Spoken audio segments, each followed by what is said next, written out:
What's up, everyone? Today is an awesome day. It's like Christmas in April. I have three favorite phases of an entire car build. One, it's got to be the day you first start it up. Two is when you reassemble the engine for the first time. It's kind of that, like, I don't know, it's like a kid just getting really excited for the like one of the few next days when you get to hear it run for the first time. But it's almost as good as the actual firing up. I love tearing down engines. I love to kind of see what kind of story we're going to come into. Hopefully we're not going to have the same story as the old Buick 350 we have there, where it was, some people may have forgotten to do the oil change, period. But I think we're going to be in really good shape, because so far, knock on wood, we've had really good luck with this car. So like it's really awesome. I'm freaking over the moon. Now, I've been thinking about it. We have this nice Holly that came with it. It's a 600 CFM Holly. We're not going to use that. We're going to set that right aside here. And I know what you're thinking, but Brian, why are we going to use an Edelbrock? Well, I'll tell you what, we're not. No Edelbrock here. Instead, we're going to take advantage of one of the greatest minds when it comes to thermoquads. We're going to install a thermoquad on here. That's right. I'm very excited to be able to learn some like tips and tricks from the master of the thermoquad. Tony's gonna just,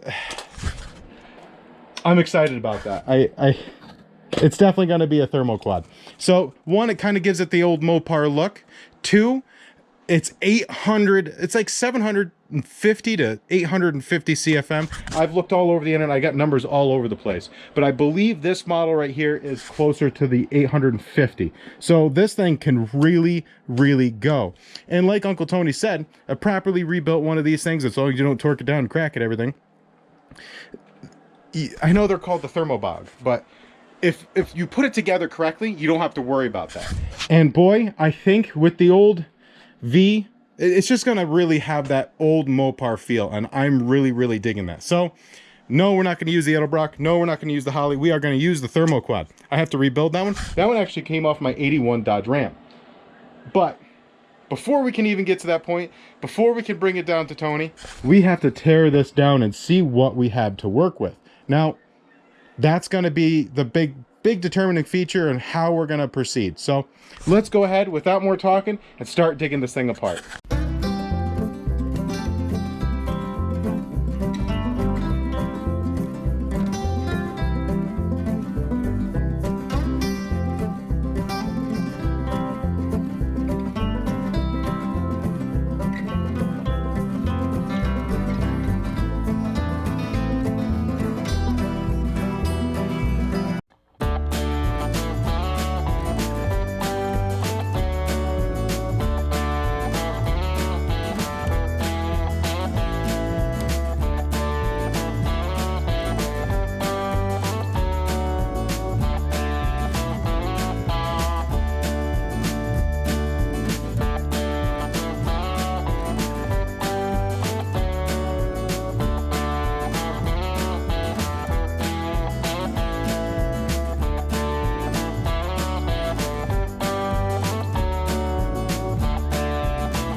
Okay, we only have one broken bolt, so far I think we're doing pretty good. And it's broken right about there, so you have quite a bit of the actual bolt remaining to be able to extract it as soon as we get this old water pump off, which probably would have still worked. But even if we had gotten this thing running and it didn't flop around like a fish out of water, we would have had a lot of slapping noises coming out of here, and I do mean a lot.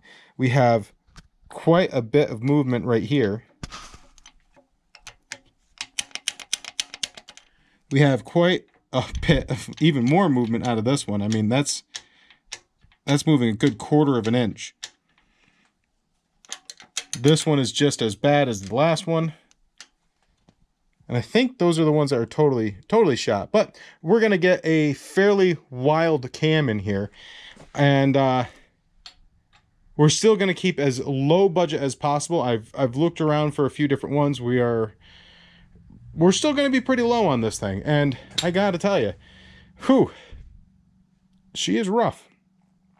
But it seems like everything I buy is rough. That's the way I like it. I like having something to work on, something when it's all said and done, you can be proud of. You could say, I did that. In this one, we are going to learn a lot in the way too, which that is fantastic. So let's go ahead, get the water pump off, and then we'll take the heads out or off, see what we're working with inside of the actual cylinders, and hopefully we're not like working with a giant ridge. So let's go ahead, keep working on this thing.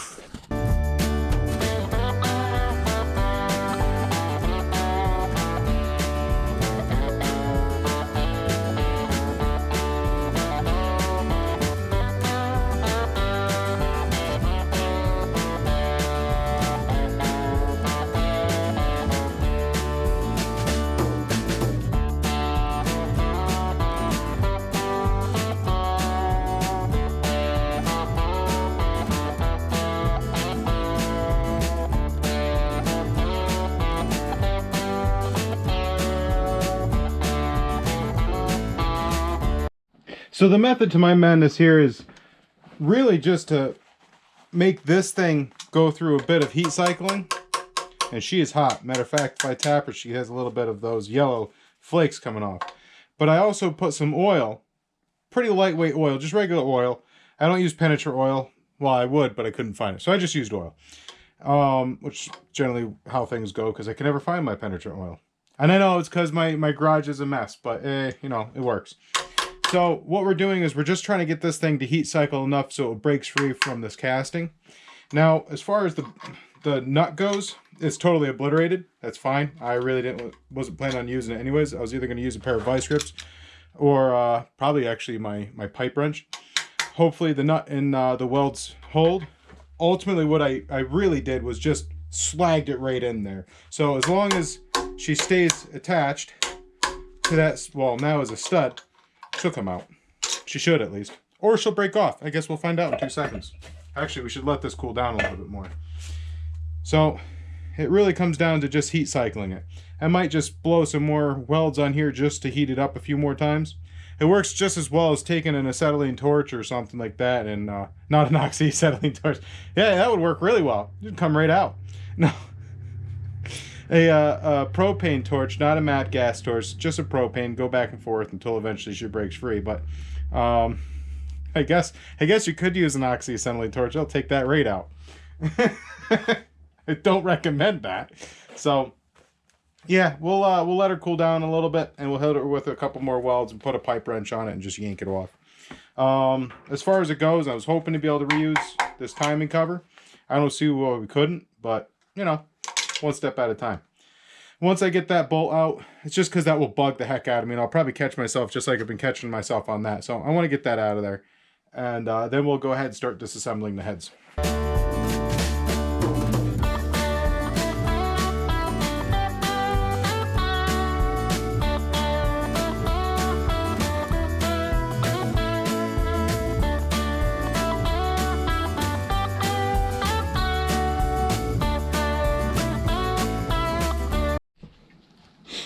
Okay guys, I have my torque pattern here. We're going to make sure we have access to, there's a lot of caked on yummy goodness in here. Matter of fact, it looks like we have a little bit of bubble gum in here, which means it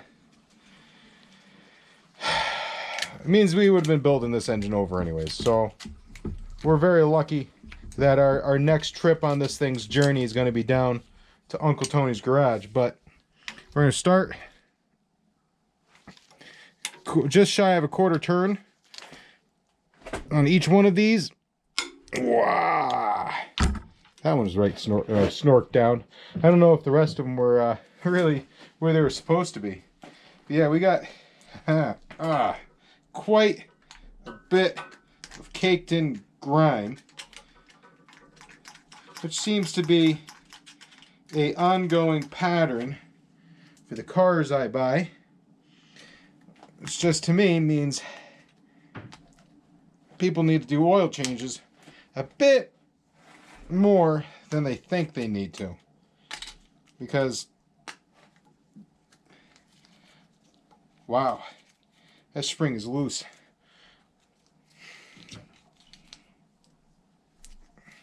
All right, we're still trying to dig this bad mama jama out.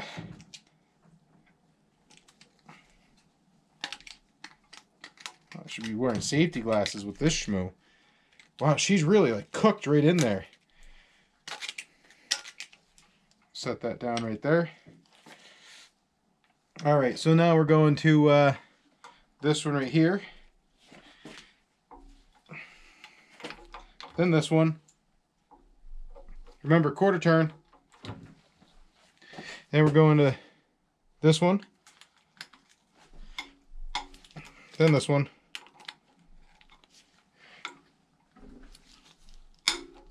Some of these are a lot more snug than the other ones. There we go. Then we're going to this one. And then we're going to go to this one. Oh, that was a little more than a quarter. Best be eating your Wheaties in the morning before taking these bad guys off. There we go. And, oh, that sucks. Alright, so we're going to have to use the regular wrench for this one. And hope to God that has enough guts to be able to do it. Small extension is all we're going to really need. But naturally, the only one near me is a million miles long, which is no big deal. We'll work with what we got here.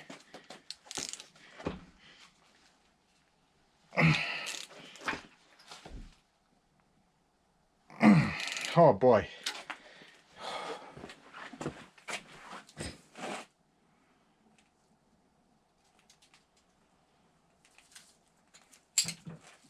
Oh, would you look at that, guys? Apparently, if I look in the right place inside the toolbox, an extension you shall find. Would you look at that? Sometimes I do put things away. Contrary to popular belief there, some things do make it back in there. All right. Now we start at the beginning again, or at the end rather. And once they're all nice and loose, we'll just hit her with the impact.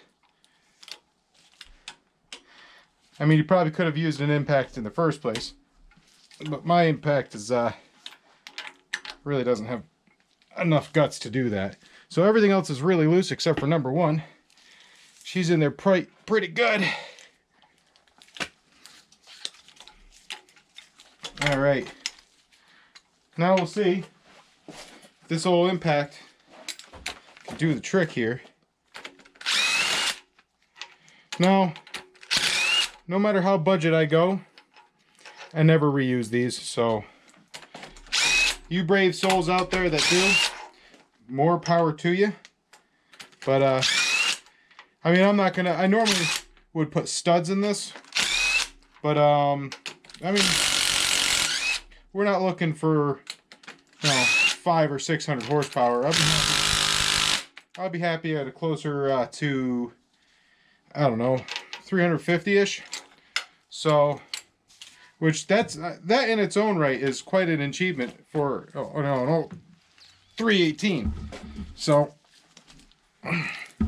without extreme amount of work done to it, we're gonna just go ahead and put regular old bolts back in it. Well, regular new bolts. I don't even know if I would spring for ARP for those. I think we're just probably gonna see what they have on Rock Auto. Wow, what the heck? This one is she just doesn't want to come free.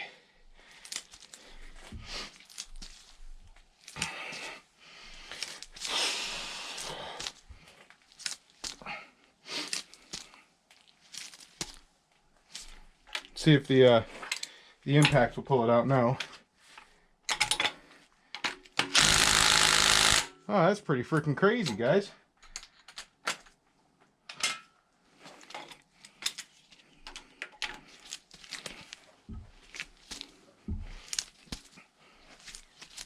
All right, let's see. Oh, we gotta be getting close.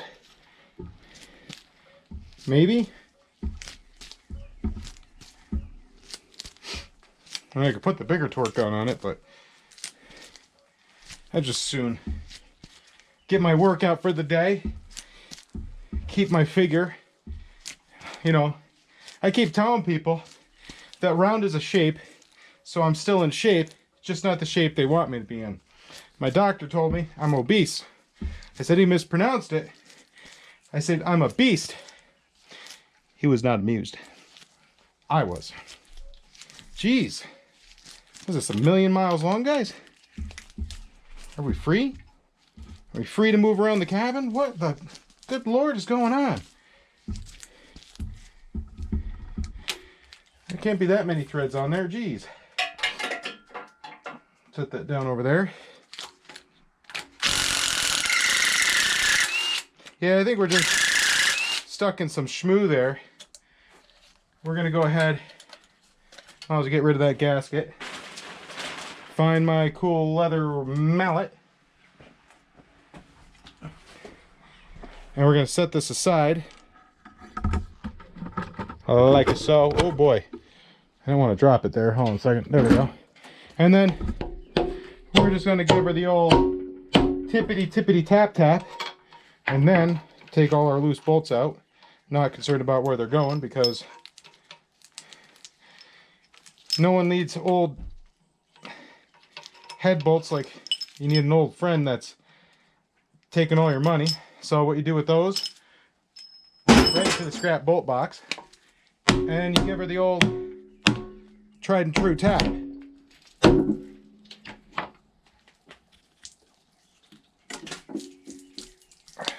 So she's still a little bit caught on there.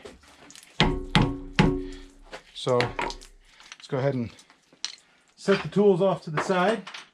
Try to remember where we put them. Probably not though. All right. Oh yeah, these old cast iron heads, they're fun. Oh, well that's interesting. What do we have here?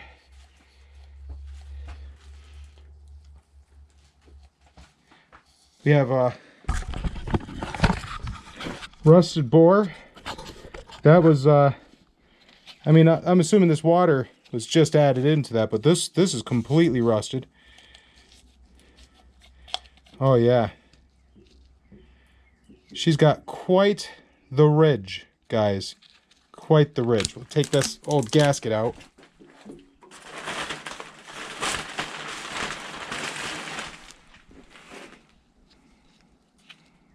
I can hang my finger. Let's take these gloves off. Set you guys back down for a half second. Ready? Yeah, we can catch our ridge right there. So probably more of the same on the opposing side, but we'll go ahead and give her a shot. The only other thing we need to do now is we'll just let these things soak, and we'll see what the plan is for this right here. So hold on one second. I'll be right back.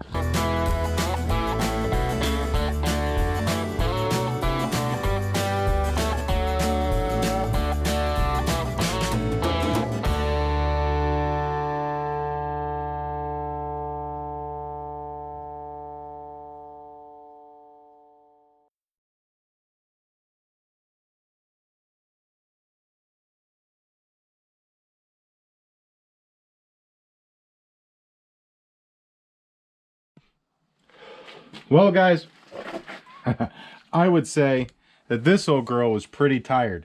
And it's definitely a good thing we didn't just decide to romp on it, because she would not have, she wouldn't have held up. I mean, geez, not even a tiny bit. So, wow. It's got what we call in the industry veritable valve timing. That's what it is right there. She's got some veritable valve timing. Woo. Holy crap. And also it has an adjustable crankshaft too, so that's cool. Anyways, we'll pull this off. I have no doubt that Tony will be able to get this thing right. So this old girl's gonna be in tip-top shape before you know it. But boy, yeah, this, you know, it's nice to be able to live the dream of pulling cars out of places, but so far it's been my experience that you never pull a car out of its final resting place and have an engine that will survive the test of time. That's just my experience thus far.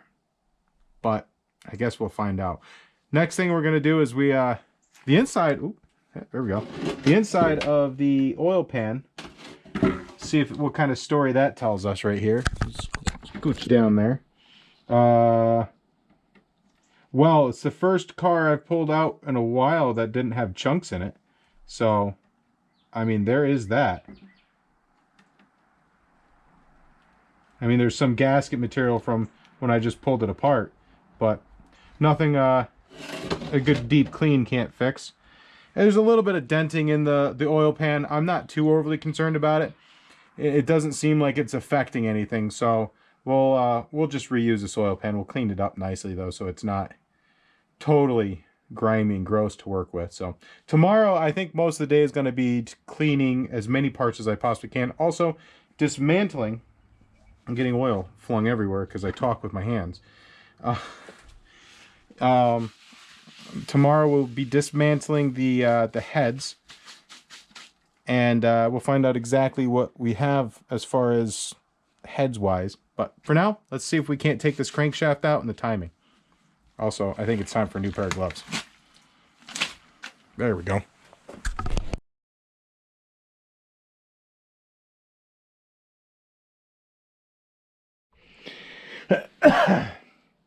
All right, guys, I want you guys to just take a gander at this. So here's our wonderful camshaft. Now I'm holding one of the flat tappet hydraulic, blah, blah, blah, right there. Now, look at, so these are pretty worn. They're definitely not ideal, especially not trying to get any type of horsepower out of it. She probably wasn't running very well. And then when you see this one, so, oh geez, that's like a guillotine right there. So watch these 4 lobes. Ready?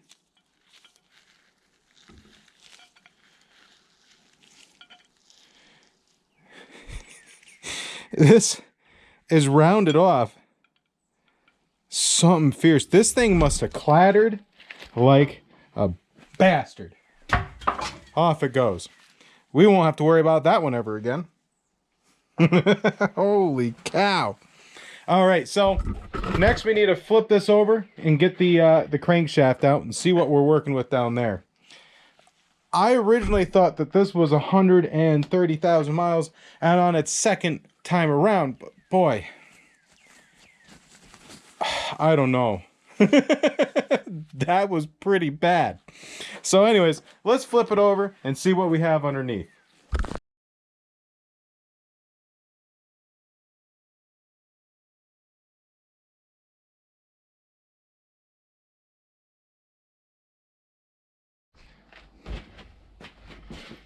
So here's something pretty interesting. There's actually a few things I'm going to mention here that I've noticed. But before I get into something that I just kind of picked up on was the fact that I like to use the right hammer for the job. This is a machinist hammer. And what I'm about to do is go through each one of these pistons and mark which one it is. So the bottom of this cap right here, we'll put 1, 2, 3, 4, 5. And the way I'll do it is I make sure that you're reading it from this direction. So the 1 would be like, let's see here, ready? I always like to do a few little taps and one solid one. There you go. There's our 1. So you're reading it going this direction. We're going to do that with every single one of these things so that when we reassemble it, we know that it was facing this direction. So when we switch, you know, the pistons around, then we know their original orientation. So now here is an example, because someone was saying how you just never know when you need a big hammer. I totally agree. That's why I have this 10-pound sledgehammer I call my Persuader. So if something's really not cooperating, there's the old what for. Yeah, nothing beats, well actually if this was a 13-pound sledgehammer, I would say that would probably beat this hammer. But boy, I'll tell you, it's a nice, oh, it's a nice short-handled killing machine. whatever you want to knock out, you bet it'll do it. Anyways, back on topic. We're going to go ahead and do what I just did to each one of these things. And then we'll take all the pistons out and knock the crankshaft out.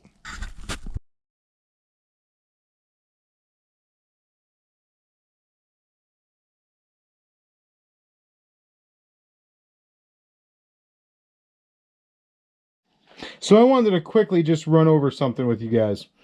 Now, if you're wondering where you guys can get one of these things or these type of kits, most of the things I get, in fact, I have tons and tons and tons of hammers. When I bought this sledgehammer, it didn't have a actual handle on it. I probably have about 2 dozen axes, all on like different conditions, different vintages. Some of them are almost 200 years old.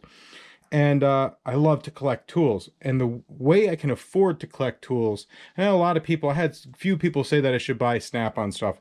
A lot of my tools I get are from estate sales. That's where I get these guys. I'll be honest with you, I have all kinds of different ones, different vintages. These are real old. I can't remember exactly how old these are, but I believe they're pre-60s. Not 100% positive. I can't remember off the top of my head.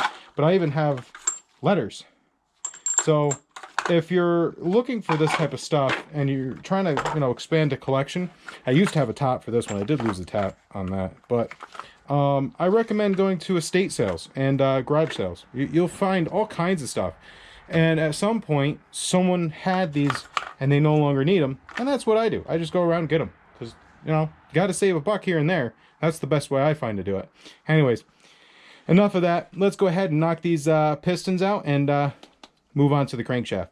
Fortunately, the crankshaft mains are already marked from the casting, so we won't have to mark those. But yeah, I highly recommend looking for one of these. You're not going to just, find them right away, but they're great to have. I like these because I can generally hold on to them a little better. But if I'm working on something a little bit more fine, I have the smaller set. Anyways, we shall continue now.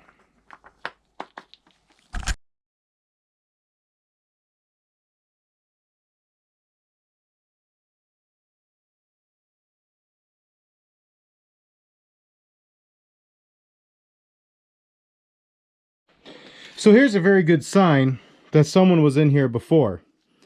Right here is a number 5. And so far, most of the ones I've seen have actually had the right stamp for where they're located. I still always stamp my own because this is number 7 and the previous stamp is 5. So always stamp your pistons. You don't know who was inside this engine before you. So obviously someone had been inside here before. Why? I don't know, but they had the pistons out though. Unless it was assembled weird at the factory, which would be kind of odd, but it happens.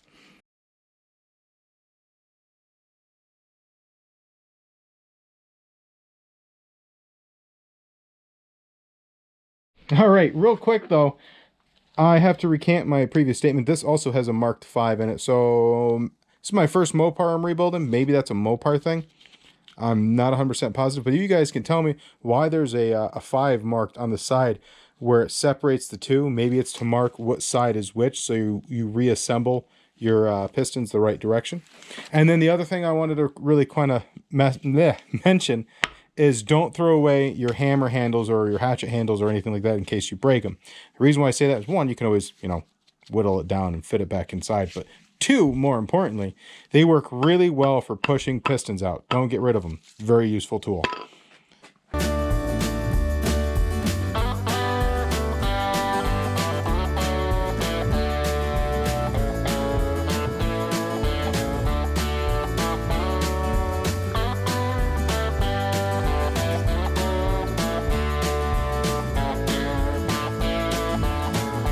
So at this point, guys, I don't know what to tell you. You guys probably know at this, why, but this one has a 4.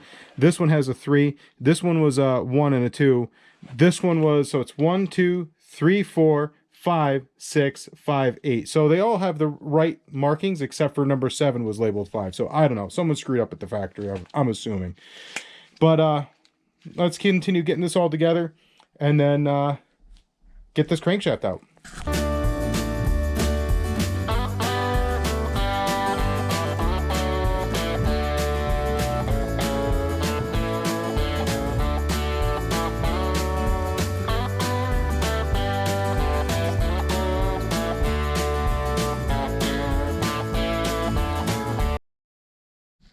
All right, this is the last part for today, guys. We just have to get ourselves a nice grip on this thing. That is a lot lighter than I was expecting.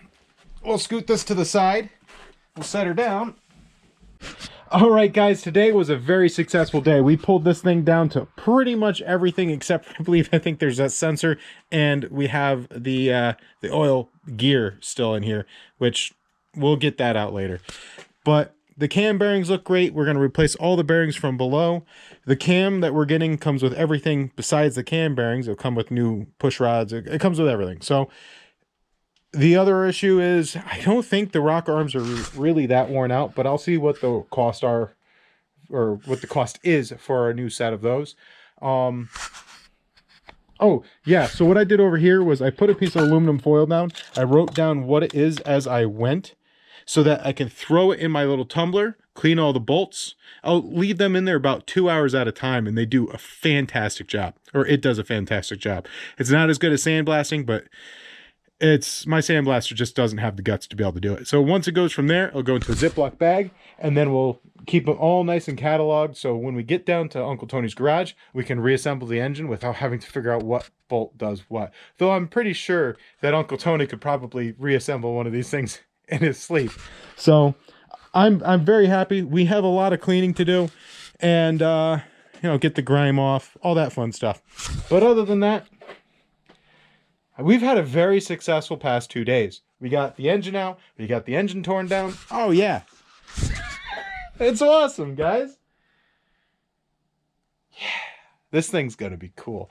And I really dig the fact that we're going to stay with the 318. We're not hot rodding it. We're going to give it the best power we can out of this little engine. This is going to be the little engine that can. All right, guys, you have yourselves a wonderful night. Remember, head over to Uncle Tony's garage and Nick's garage. Give them a like, give them a follow. And if you haven't already liked and followed here, remember, hit that thumbs up, hit that subscribe button, punch the bell on the face, and until next time, keep your shiny side up.